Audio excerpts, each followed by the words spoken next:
Module 1, Introduction to Immigration Law. Origins of Immigration Law. As long as nation-states have drawn borders, they have contended with immigration and its effects on society. Questions of who is and is not a citizen and by what criteria, and who has the right to enter a country are central to a sense of national identity. The dismemberment of the Western Roman Empire by migrating Germanic tribes is a well-known example of the consequences of uncontrolled immigration, but it is not the only one. In ancient times, mass migrations of entire peoples made issues of immigration policy and border enforcement indistinguishable from those of national defense, and their resolutions were often military in nature, either passive, such as constructing fortifications like China's Great Wall or Hadrian's Wall in England, or active, such as using the army to stop or kill border crossers. Today, except in rare circumstances, using armies and fortifications as instruments of immigration policy has given way to immigration laws, the government agencies tasked with upholding them, and the courts. American historical and cultural development is inextricably intertwined with immigration. To study immigration law in the American experience is to do more than examine various types of visas, statutes, and court cases. It provides a glimpse into perhaps the most important engine of demographic, social, creative, and economic vitality that has, within 3 centuries, catapulted the United States from a collection of former English colonies clinging to the edge of a wild continent into one of the preeminent societies on Earth today. Moreover, immigration is already shaping what kind of society America will be in the future. Demography is destiny. Aside from providing the framework under which foreigners can legally enter into another country and what they can do there, immigration law can affect the country's population size, demographic composition, and even its long-term viability. Although the global population is still increasing, it is not increasing uniformly. For example, in many countries, mostly European, but Japan as well, the fertility rate has declined so much that the countries face the prospect of having too few workers supporting a rapidly increasing elder population, with the negative economic and social ramifications that go along with these changes. For some countries, the problem is even worse. Germany, Japan, and Russia all have a combination of restrictive immigration and naturalization policies, aging populations, and low birth rates that by 2050 could see them experience population declines of at least 10%. In real numbers, this means 10 million, 19 million, and 23 million fewer people, respectively. Immigration and United States population growth. The United States is not exempt from the issues of low fertility rate and aging populace. According to the Centers for Disease Control, since 1971, the United States fertility rate has been less than what is needed to sustain its population. The U.S. birth rate in 2017 was the lowest in 30 years. By the mid-21st century, the number of Americans aged 65 and older will more than double, and they will outnumber those aged 14 or younger. Yet while some countries will experience population declines, from 2010 to 2050, the total American population is expected to increase by nearly 90 million. 2 factors account for these growth versus decline outcomes. America's relative desirability as an immigrant destination, coupled with its comparatively liberal immigration laws and policies. Consider. From 2000 to 2014, nearly 19 million new immigrants, including those who came without permission, arrived in the United States. From 2010 to 2014, immigration accounted for almost 90% of U.S. population growth. In 2014, more than 42 million immigrants, authorized and unauthorized, were living in the United States, comprising more than 13% of the American population, the highest percentage of immigrants in almost a century. Taken together with their children, the immigrant population numbers more than 86 million, or a little more than a quarter of the U.S. population. The number of foreign-born people living in the U.S. is expected to increase to nearly 70 million by the year 2060, at which time they will comprise 17% of the population, surpassing the current record of 15% set in 1890. By the year 2030, immigration will become the primary source of America's population growth. The number of people living in the United States who were not born in this country is 4 times that of Germany, the country with the second highest total. Presently, the top 5 countries of origin for immigrants into the United States were Mexico, accounting for 28% of immigrants, China, 5%, India, 5%, Philippines, 4%, Korea, 3%.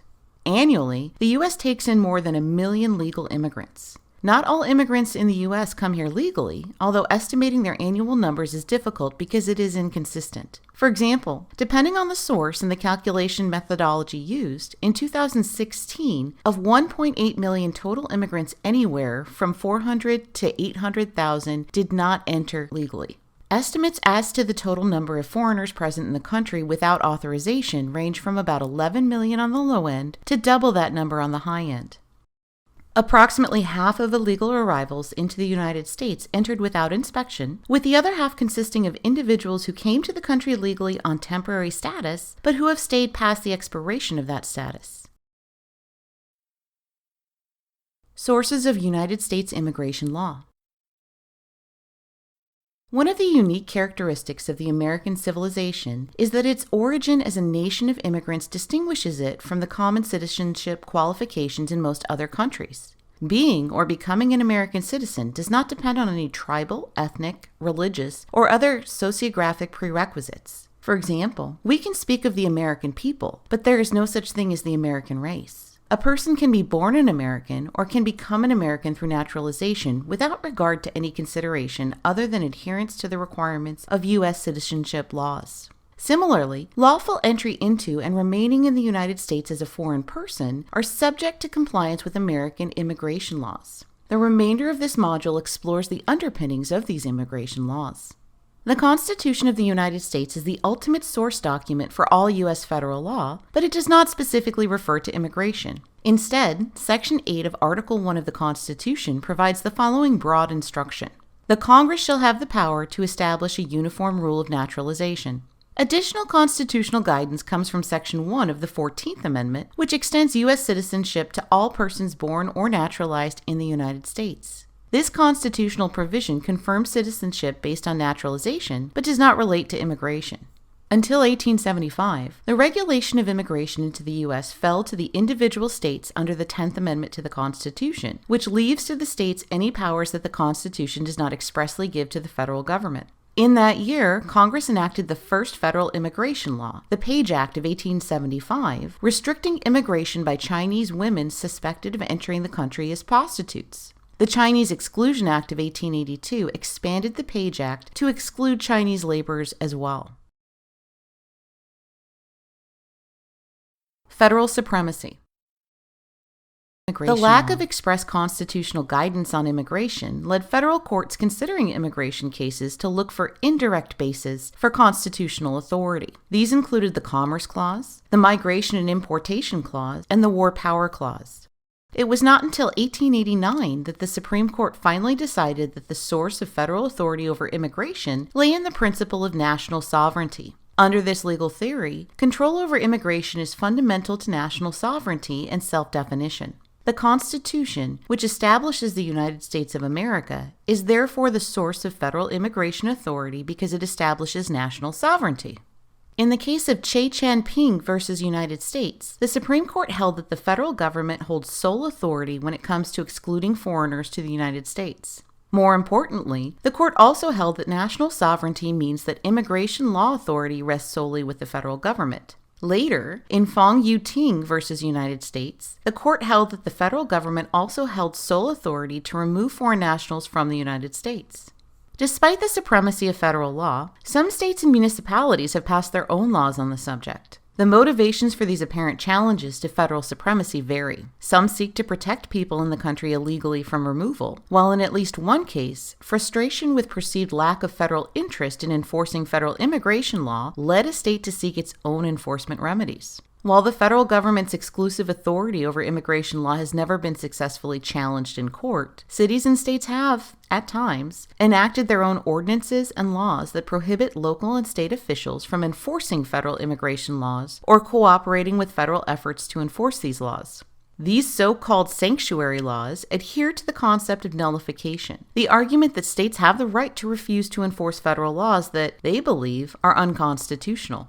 Sanctuary laws will typically include one or more of the following restrictions: not allowing police officers or other officials to ask individuals about their immigration status, not allowing those same officers and officials to report to federal officials the identities of people in their jurisdictions whose immigration status they suspect is illegal, or not allowing unlawfully present foreigners who have committed crimes and are being held in local custody to be transferred to the custody of federal immigration officials.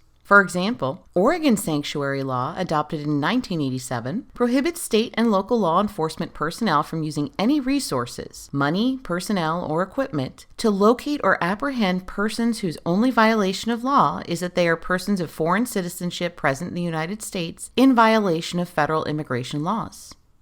Although the U.S. Supreme Court has rejected the argument of nullification in the context of slavery in 1858 and school racial integration in 1958, immigration-related nullification laws have proliferated in recent years, from fewer than 11 before 2000 to more than 500 today. In many of these places, sanctuary laws have gone unchallenged by federal authorities. In California, attempts by the Justice Department and some local officials to contest in court the validity of that state's sanctuary law produced mixed results. The Supreme Court has yet to decide upon a sanctuary nullification law case, and until it does, the present uncertainty about the legal effect of these laws is likely to persist. Parallel state immigration laws. Another challenge to exclusive federal immigration law authority can occur when a state creates its own immigration laws. The most notable example of this happened in Arizona, which passed its own immigration law in 2010 that, among other things, made it a misdemeanor under state law to be in Arizona as an illegal immigrant. The law also authorized state and local law enforcement officials to enforce federal immigration laws. The Supreme Court invalidated most of that law in the case of Arizona versus United States, holding that all but one of its key provisions were preempted by federal law. The court declined to hold unconstitutional the state law's authorization for police to check someone's immigration status while they were enforcing other laws if they have reasonable suspicion that that person is in the United States illegally. Federal legislation. The first significant federal law governing immigration was the Immigration Act of 1882. Unlike the Page Act of 1875 and the Chinese Exclusion Act of 1882, the Immigration Act of 1882 did not preclude immigration from any specific country or geographic region. Instead, it sought to promote or to limit immigration based on characteristics that showed desirability of the immigrant or lack thereof. Specifically, the Act authorized immigration authorities to preclude entry into the U.S. by people who were mentally ill, had a non-political criminal history, or would be likely to become dependent on public assistance. It also imposed a head tax on people immigrating to the country, the proceeds of which funded the governmental apparatus needed to enforce it. The Immigration Act of 1891 expanded the Immigration Act of 1882 to add additional classifications of excludable foreigners and established jurisdiction to regulate immigration across the U.S. borders with Mexico and Canada. The 1882 Act applied only to maritime ports of entry. It also established within the Department of the Treasury the first federal immigration agency, the Office of Superintendent of Immigration. Subsequent legislation up to 1952 consisted of several laws that, among other things, added more kinds of people barred from immigration, established the Bureau of Immigration and Naturalization, and imposed numerical limits on immigration. The Immigration and Nationality Act of 1952 was the next major legislation to affect immigration. It was the first comprehensive immigration law in the United States, ending the prior practice of passing legislation on a piecemeal basis to modify earlier statutes. This act ended the use of race-based restrictions, introduced a three-part classification for immigrants, those subject to numerical quotas, those exempt from quotas, and refugees, and established procedures for non-citizens to become naturalized citizens. The Immigration and Nationality Act of 1965 ended the practice of using national origin-based immigration quotas, which together with the earlier removal of race-based quotas, marked a major shift in U.S. immigration demographics away from Europe. Whereas through the 1950s, nearly 70% of immigrants were European, the Act created a new mix of almost 50% from South and Central America, another 35% from Asia. The Immigration Reform and Control Act of 1986, in part, attempted to cope with the large increase in the number of people entering the United States illegally after passage of the 1965 Act. It added penalties for employers who hired illegal aliens, but what it is probably most remembered for is its amnesty provision. Approximately 2.7 million people living in the U.S. illegally were able to obtain citizenship via amnesty as a result of its enactment. The Immigration Act of 1990 raised the number of legal immigrants to 675,000 annually, beginning in 1995. It also introduced new categories of work visas and introduced the visa lottery system for immigrants from countries that had low levels of immigration into the United States. The Illegal Immigration Reform and Immigrant Responsibility Act of 1996 imposed restrictions on the abilities of illegal aliens to remain in the United States. It also authorized the construction of barriers on the U.S.-Mexico border and made it easier to remove illegal aliens for committing lesser criminal offenses than had previously made immigrants subject to deportation. The Homeland Security Act of 2002 consolidated the functions of the former Immigration and Naturalization Service, which had oversight of immigration matters from its creation in 1933, into the newly created Immigration and Customs Enforcement Agency under the Department of Homeland Security. Not all policies affecting immigration come from legislation, as executive orders have their roles as well. Of particular note is the Deferred Action for Childhood Arrivals, DACA, which is based on a 2012 executive memorandum under the administration of President Barack Obama. DACA allows people who were children of illegal aliens at the time they entered the United States to be eligible for work permits and to have deportation proceedings against them deferred. Although DACA expired as of March 2018, as of December 2018, the program effectively remains in place pending the outcome of litigation over its constitutionality. In the next module, we will examine in detail how U.S. immigration law affects immigrants who seek to enter the country on a temporary basis, that is, those who are not seeking permanent residency or status as naturalized citizens.